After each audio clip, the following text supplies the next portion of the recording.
Hello viewers, আসসালামু আলাইকুম। আশা করি সবাই ভালো আছেন। আজ একটি দুর্দান্ত স্বাদের পনিরের রেসিপি নিয়ে হাজির হয়েছি।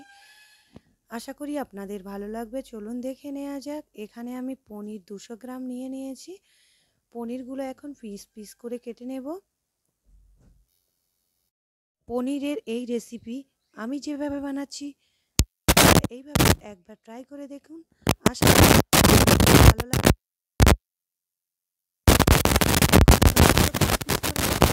কেটে ভেজে নেব।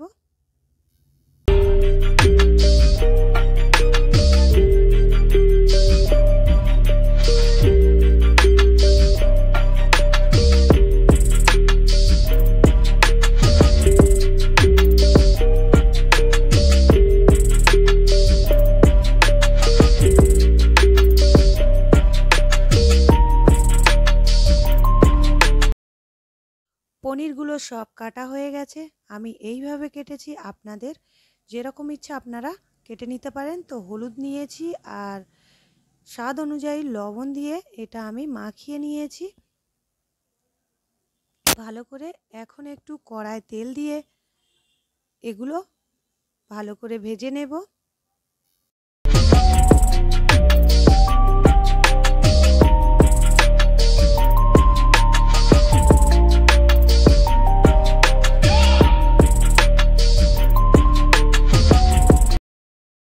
পনিরগুলো একটু লালচে করে ভেজে নিয়েছি।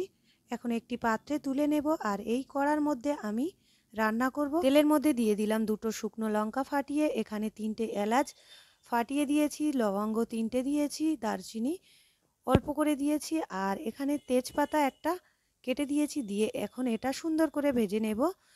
এখানে বড় সাইজের একটি পেঁয়াজ কুচি দিয়ে দিলাম। দিয়ে এখন এটা সুন্দর করে ভেজে নেব। এটা যখন বাদামি কালার করে ভাজা হয়ে যাবে এর মধ্যে আদা রসুনের পেস্ট দিয়ে দেব। দিয়ে আবারও কষিয়ে নেব ভালো করে। এই অল্প তেলের মধ্যে আমি রান্না করব। এখানে আপনারা দেখেছেন কোনো রকম তেল ব্যবহার করিনি, একদম অল্প পরিমাণ তেল ব্যবহার করেছি। ভালো করে কষিয়ে নিয়েছি পেঁয়াজ আদা রসুনগুলো। এরপর এখানে মিডিয়াম সাইজের একটি টমেটো কুচি দিয়ে দিয়েছি। এখানে হলুদ 1 চামচ, লঙ্কার গুঁড়ো 1 চামচ, লবণ স্বাদ অনুযায়ী, আর ধনের গুঁড়ো 1 চামচ। ভালো করে এখন এগুলো কষিয়ে নেব। এটা যখন কষাবো কড়াতে না লেগে যায় ওর জন্য এখানে অল্প পরিমাণ পানির ব্যবহার করেছি। আর এখানে আমি টক দই ফাটিয়ে রেখেছিলাম, এটাও দিয়ে দিলাম। দিয়ে এখন ভালো করে কষিয়ে নিয়ে এর মধ্যে আমি পরিমাণ মতো পানি দিয়ে দেব। আমার রেসিপি আপনাদের যদি ভালো লাগে তাহলে প্লিজ একটি লাইক, কমেন্ট আর শেয়ার করবেন। সাবস্ক্রাইব করতে ভুলবেন না, অল নোটিফিকেশান অন করবেন। একটু নেড়ে দিয়ে এর মধ্যে 3টে কাঁচা লঙ্কা দিয়ে দিলাম। দিয়ে এখন এটা ফুটতে দেব। ফুটে উঠলে এর মধ্যে ভেজে রাখা পনিরগুলো দিয়ে দিয়েছি। এখন ঢাকা বন্ধ করে আমি রান্না করে নেব। এরপর ঢাকা সরিয়ে আমি এখানে কিছু মশলা দিয়ে দেব।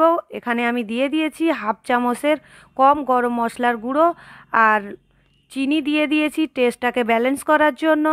অল্প পরিমাণ চিনি এখানে দিয়ে দিয়েছি। আর এখানে কাসুরি মেথি আমি দিয়ে দিয়েছি। এখন এটা ঢেকে রান্না করে নিয়েছি। আর তারপরে দেখতে পাচ্ছেন কতটা সুন্দর হয়েছে। এখন এটা ফুটছে। আর এরপরে আমি একটি পাত্রে করে আপনাদের ঢেলে দেখাচ্ছি কেমন হয়েছে।